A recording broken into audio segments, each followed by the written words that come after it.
বেকার ছেলে তার মাকে বলছে, শুধু ডাল দিয়ে ভাত খেতে ইচ্ছা করছে না, একটা ডিম ভেজে দাও না মা। মা তখন বলছে, ডিম ঘরে বসে জন্ম হয় নাকি? শুয়ে বসে 3 বেলা শুধু বাপের ঘাড়ে বসে খাচ্ছিস, আবার মজা না হলে গলা দিয়ে খাবার নামবে না। নবাব দাদা জন্ম হয়েছে ঘরে, অকর্মা, এত বড় হয়েছে তাও কোনো কাজে খাটে না। বেকার ছেলের একটা ডিমের আবদারের বিপরীতে মা এতগুলো কথা শুনিয়ে দিল। রাগে গজগজ করতে করতে জায়গা ত্যাগ করলো। খাবার টেবিলে মায়ের এমন কথা শুনে গলা দিয়ে আর খাবার নামলো না। ভাতের প্লেটটা রেখে হাত ধুয়ে ফেললো।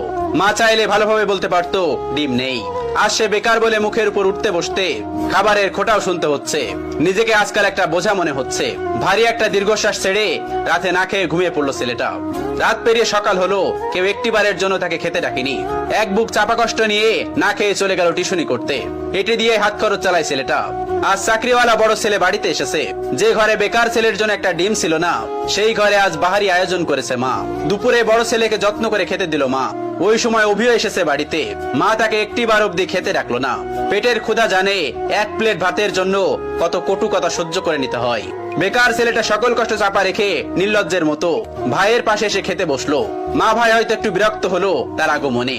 মা 2 ছেলেকে ভাত দিল, তবে বড় বড় মাছের টুকরোগুলো এবং মাংসের টুকরোগুলো চাকরিওয়ালা ছেলের থালাতে উঠলো। অভি মাথা নিচু করে এক থালা কথা নামক খাবার হজম করছে।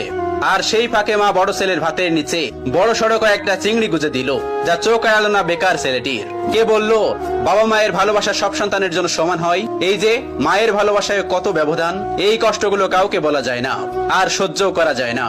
আজ তারও একটা চাকরি হলে মা তাকেও নিশ্চয়ই এভাবে এক্সট্রা খাতির যত্ন করত। কথায় কথায় মন্দ বলতো না। হঠাৎ চোখের কোনায় 2 ফোঁটা জল চিকচিক করছে ছেলেটার। সাথে সাথে খুব গোপনে তা লুকিয়ে প্লেটের ভাতগুলো চুপচাপ খেয়ে নিল। বিষণ্ণ মনটা নিয়ে শুয়েছে ছেলেটা কিছুক্ষণ। এরই মধ্যে মুঠোফোনটা বেজে উঠলো। তার প্রিয় মানুষটি ফোন দিয়েছে। তার প্রিয় মানুষটির ফোনের নামটা দেখে অভির মুখে হাসি ফুটে উঠলো।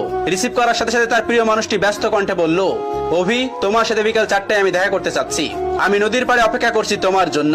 তুমি তাড়াতাড়ি চলে এসো, জরুরি কথা আছে। অভির হাসি মুখটা চুপসে গেল এক নিমিষেই। পকেটটা একেবারে শূন্য। টিউশনির টাকা পেতে এখনো 10 দিনের মতো লাগবে। নিজের কাছে গাড়ি ভাড়াটাও নেই। তবুও মৃত্যু হেসে তার প্রিয় মানুষটাকে বলল, ঠিক আছে, আমি আসছি। অভি সাথে সাথে রেডি হয়ে নিল। ভয়ে ভয়ে বাবার রুমে গিয়ে ভীতু কণ্ঠে বলল, আব্বা। বাবা তখন বললেন, হ কোন সাহেব, গায়ে বাতাস লাগাতে যাচ্ছেন বুঝি? বাবার ঠেস মারা কথা গায়ে মাখলো না অভি, বরং অনুনয় করে বলল, আমাকে 100 টাকা দিবেন আব্বা, খুব আর্জেন্ট দরকার। বাবা তখন বলল, টাকা তো আর গাছে ধরে না যে তোকে ছিঁড়ে ছিঁড়ে দিব। নিজে কামাই করতে পারিস না? মানুষের ছোট ছোট পোলাপানো কত টাকা কামাই, পুরো সংসার চালাই, আর এত বড় দামড়া হয়েও বাপের কাছে টাকা চাও? এই লজ্জা করে না তোর? তুই সারাদিন গায়ে বাতাস লাগায় বেড়াবি, আর প্রত্যেকদিন তোর আমি টাকা দিব? অনেক তো বাসায় বাসায় খাওয়াইছি, আর না। তুই আমার সোজা সাপটা কথা শোন, আমি তো এত পকেট